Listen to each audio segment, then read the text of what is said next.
இது வந்து ரீல்ஸ்லாம் ஓடி தள்ளிருச்சு. எனக்கு இப்ப எங்க செட்ல உள்ளவங்களுக்கு இந்த யுவன், ஹாரிஸ் மோஸ்ட்லி இவங்க பாட்ட கேட்டு, அதுலருந்து தான் நம்ம பாட்டு கேட்குற பழக்கம் வந்திருக்கும். ஆக்சுவலா எனக்கு எப்படி இருந்துச்சுன்னா, இப்போ ஒரு 4, 5 பாட்டு அண்ணன், அக்காங்கலாம் என்ன பாட்டு கேட்குறாங்களோ, அதுதான் மோஸ்ட்லி நம்மளும் பாட்டுன்னு கேட்போம். இல்ல டிவில என்ன ஓடுதோ அத கேட்போம். அதுல ஒரு நம்மள அறியாம நமக்கு ஒரு 4, 5 பாட்டு புடிக்கும். அப்படி புடிச்ச பாட்டுலாம் யுவன் பாட்டாவே இருந்துச்சு.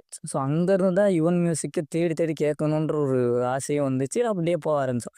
யுவன் பேஸா வச்சு தான் மத்த மியூசிக் டைரக்டர், மத்த பாட்டு அப்படின்னு சொல்லிட்டு இருந்தோம். எல்லார் பாட்டு கேட்போம். அதுல இருக்க எல்லா நுணுக்கங்கள் அது இதுன்னு பார்ப்போம். நமக்கு சிலாகிக்க வைக்கும். இப்படிலாம் போட்டுருக்காங்க, இப்படிலாம் ஃபீல் ஆகுதுன்னு சொல்லிட்டு.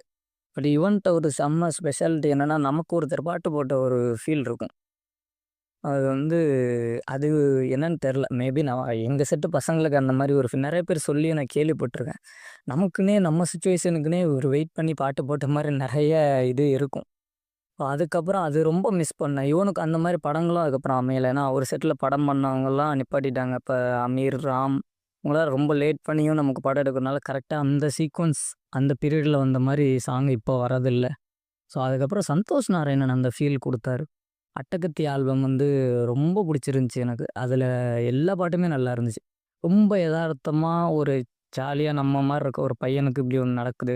ஸோ அவனுக்கான லவ்வு, சோகம், லைஃப் பத்தி ஒரு தாட்டு அப்படின்னு வரப்ப, சந்தோஷ் நாராயணன் அந்த ஃபீல் சூப்பரா இருந்துச்சு. அதுக்கப்புறம் ரொம்ப புடிச்சது வந்து ஷான் ரோல்டன் அவரோட மியூசிக் தான். மெகந்தி சர்க்கஸ் பார்த்துட்டு நான் எல்லார்கிட்டயும் சொல்லிட்டு இருந்தேன். இந்த மியூசிக் ரொம்ப ரொம்ப டிஃப்ரெண்ட்டா இருக்கு.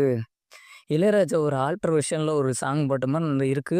அதே நேரம் நமக்கு ரொம்ப நெருக்கமா, ரொம்ப கனெக்ட் பண்ற மாரியும் இருக்கு. அப்படின்னு எனக்கு ஷான் ரோல்டன் வச்சு ரொம்ப தோணிக்கிட்டே இருக்கும். அந்த அதுக்கப்புறம் வந்து அவரு போட்ட நெறைய பாட்டு ரொம்ப சூப்பர் சூப்பரா இருக்கும். அதே இந்த ஆசை உறவையில வந்து இன்னொரு பியூட்டிஃபுல்லா அந்த மோகன்ராஜ் அவரு எழுதியிருப்பாரு. இப்ப ரீசென்ட் டைம்ஸ்ல வந்து கிட்டத்தட்ட அந்த நா. முத்துக்குமார் எளிமை தமிழ்ல வச்சு ஒண்ணு பண்றது வந்து, இவரு இப்ப நம்ம செகண்ட் ஃபேஸ் ஆஃப் எளிமை தமிழ்னே சொல்லலாம். ஏன்னா, அப்ப நார்மல் தமிழ்ன்றது ஒண்ணு, இப்ப நார்மல் தமிழ்ன்றது ஒண்ணு. ஸோ என் சேஞ்ச் இருக்குல்ல ஒரு 10 வருஷம், 15 வருஷம் கேப் இருக்கு. இப்ப இருக்க ஒரு கான்டெம்பரரி தமிழ்ல வந்து ரொம்ப சூப்பரா, அதே நேரம் முடிஞ்ச வரைக்கும் அதுல தமிழ் வார்த்தைகள யூஸ் பண்றதாவும் இருக்கட்டும், அது நமக்கு ரொம்ப அவேவா நம்ம ப ப என்ன சொல்றது? ரெகுலரா யூஸ் பண்ணாத வார்த்தைகளையும் வச்சு அத சொல்லாம ரொம்ப சூப்பரா எழுதுறாரு. நெறைய பாட்டு மோகன்ராஜ் எழுதுறது வந்து ரொம்பவே நல்லாருக்கு. அதேமாரி இந்த ஆசை ஒருவை பாட்டு வந்து அதான் அந்த சிச்சுவேஷன் அந்த படம் பார்த்தனால எல்லாருக்கும் தெரியும். பிரிவுல இருக்கிற மாரி ஒரு சிச்சுவேஷன் தான்.